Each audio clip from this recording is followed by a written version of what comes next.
Assalamualaikum warahmatullahi wabarakatuh.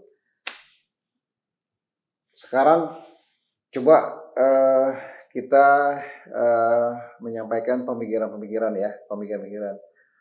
Apa sih yang bisa kita bantu terhadap pemerintahan ke depan? Nah, ini ada yang menarik nih, kaitannya antara transportasi dengan makanan bergizi. Apa sih hubungannya gitu? Nah, saya ingin jelaskan sedikit bahwa kenapa transportasi dikaitkan dengan makanan bergizi. Nah, sekarang mulai dari makanan bergizi dulu, ya kan?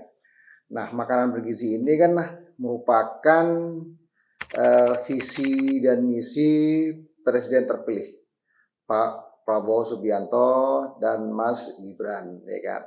Oleh karena itu, makanan bergizi ini menjadi penting untuk dilaksanakan 5 tahun ke depan, ya kan? Saya tidak mau bahas banyak ya mengenai apa itu makanan bergizi karena bukan bidang saya. Yang mau saya bahas adalah guys bahwa bagaimana kita bisa mendukung kesuksesan, ya kan?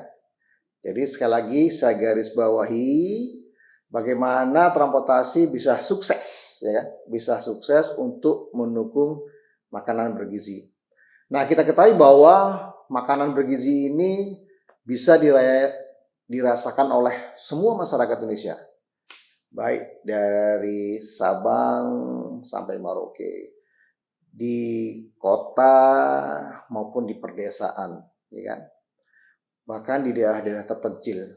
Nah, bagaimana kita mau melayani masyarakat yang hidup tuh, yang di ujung daerah terpencil, yang terisolasi dan lainnya, supaya mereka bisa merasakan program pemerintah yang dinamakan dengan program makanan bergizi.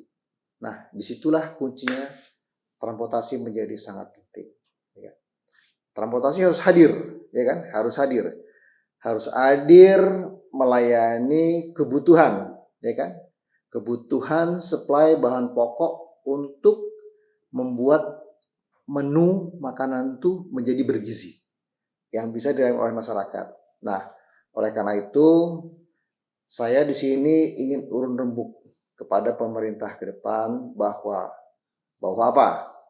Bahwa sebenarnya ada loh beberapa program yang pernah kita kerjakan masih terkait dengan itu sebenarnya, tapi sudah tidak dijalankan lagi oleh pemerintah sebelumnya. Nah, oleh karena itu kita mulai berpikir, nggak usah deh mikir yang baru-baru deh, nggak usah. Yang ada aja, yang ada saja dihidupkan kembali dan ini pasti akan mendukung program-program makanan bergizi tadi.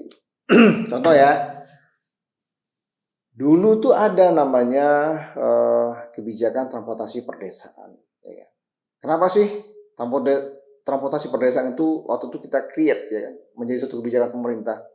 Karena selama ini masyarakat desa kesulitan untuk menjual hasil panennya kepada masyarakat yang bermukim di daerah lain. Sehingga seringkali terjadi bahwa hasil panen itu tidak kondisi prima lagi. Sayur mayur menjadi busuk, ya kan? Kemudian bahan-bahan pokok lainnya sudah berubah. Bahkan misalnya umbi-umbian dia udah tumbuh tunas karena sudah lama di dalam perjalanannya, ya kan? Lama dalam perjalanannya. Nah, oleh karena itu sistem transportasi perdesaan menjadi sangat penting. Itu yang di daratan.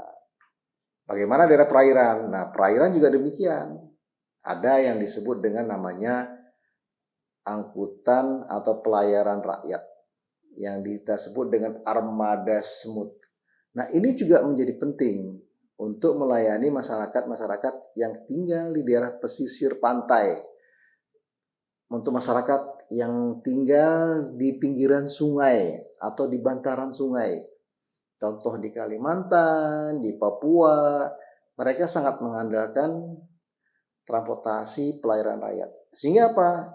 Sehingga kalau pelayaran rakyat ini diperhatikan, dihidupkan kembali, yang sekarang sudah seperti mati suri, itu akan dapat melayani masyarakat sampai ke ujung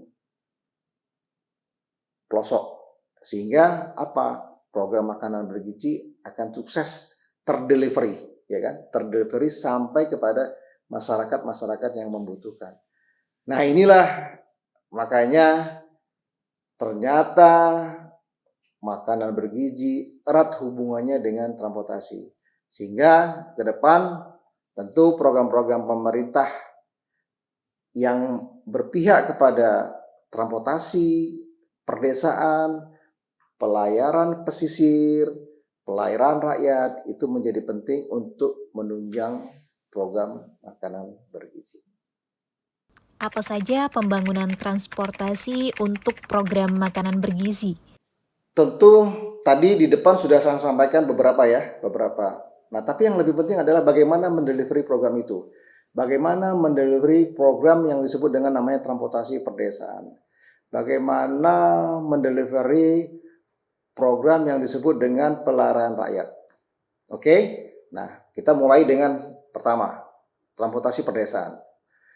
Nah, transportasi perdesaan ini adalah kebijakan pemerintah ke depan. Diharapkan bahwa kita juga tidak hanya bicara membangun sarananya, tapi juga kita membangun prasarananya. Karena kalau transportasi perdesaan, kita bukan hanya bicara angkutan kendaraan, ya kan? Tapi kita juga desa pesisir pantai, itu kan kita perlu perahu, perlu tambatan perahu. Nah, itu kan bagian daripada transportasi perdesaan, ya kan? Kemudian apalagi? Misalnya jalan penghubung, ya kan? Jalan desa, bahkan sampai ke jalan level kabupaten. Nah, ini kan juga menjadi program prioritas untuk transportasi di daerah desa, ya, di daratan, ya, terutama daratan. Dan ini yang terlibat juga tidak hanya Kementerian Perhubungan, tapi juga bicara jalan tentu yang terlibat Kementerian PUPR. Kemudian apa lagi? Kementerian Desa. Nah, ini beberapa kementerian ini terlibat dalam membangun transportasi perdesaan. Nah, yang lebih penting lagi adalah bagaimana mendelivery program ini, ya kan? Oleh karena itu, ke depan pemerintah harus menyiapkan yang disebut namanya DAK transportasi perdesaan, dana alokasi khusus, ya kan? Karena pemerintah pusat tidak bisa membiayai pembangunan infrastruktur ataupun transportasi yang menjadi kewenangan daerah.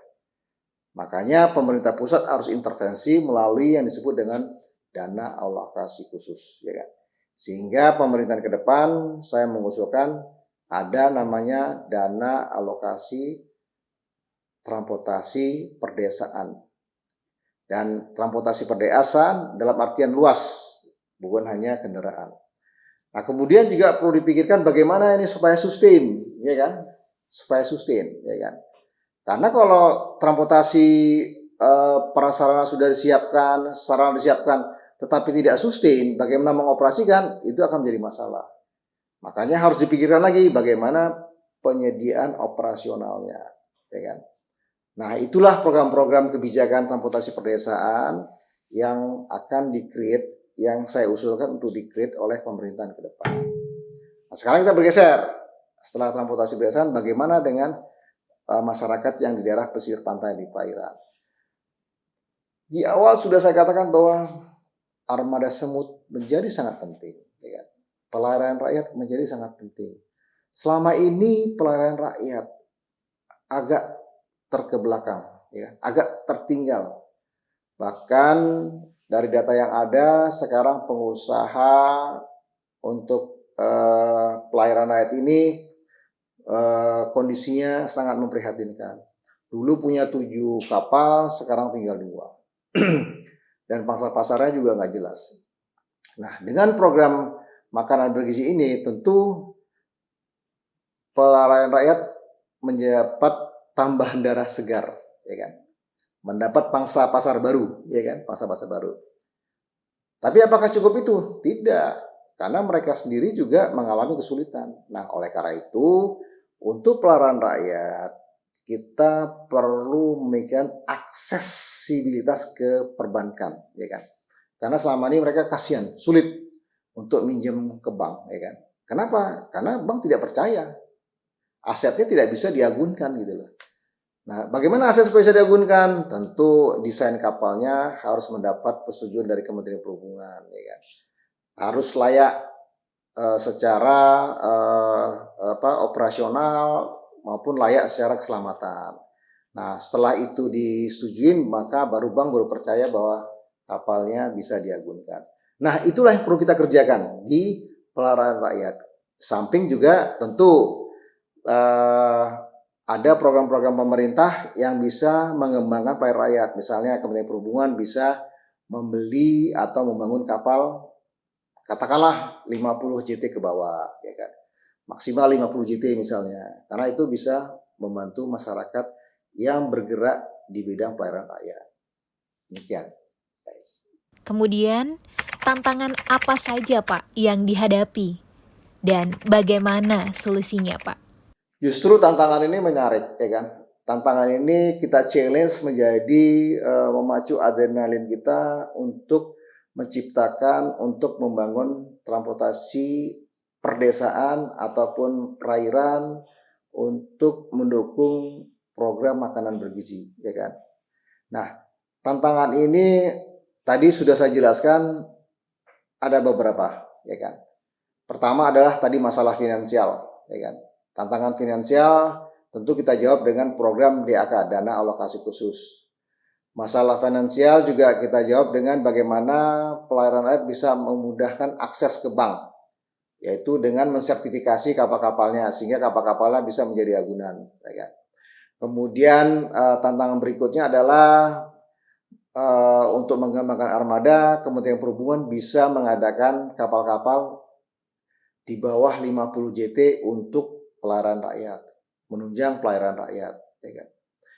Kemudian yang berikutnya adalah tantangan yang tidak kalah pentingnya adalah masalah sumber daya manusia, ya kan.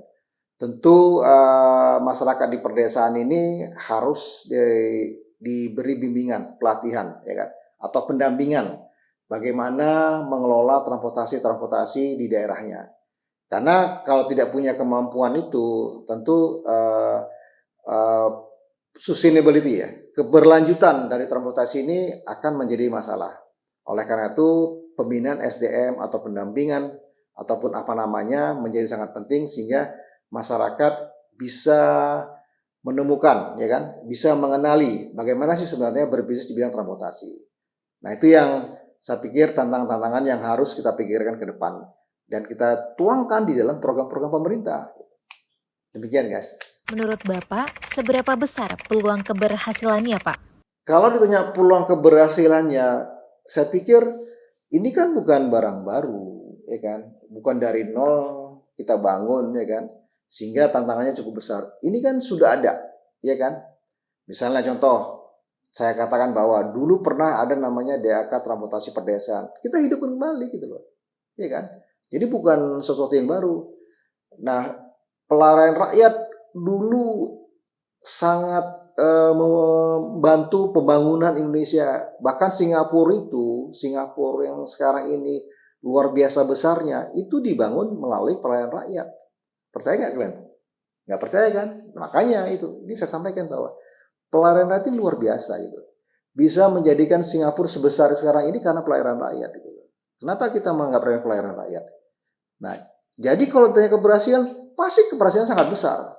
Dan 100% saya katakan pasti berhasil. Karena ini bukan program baru, sudah terbukti, ya kan? Bagaimana pelayaran rakyat bisa membesarkan Singapura, ya kan?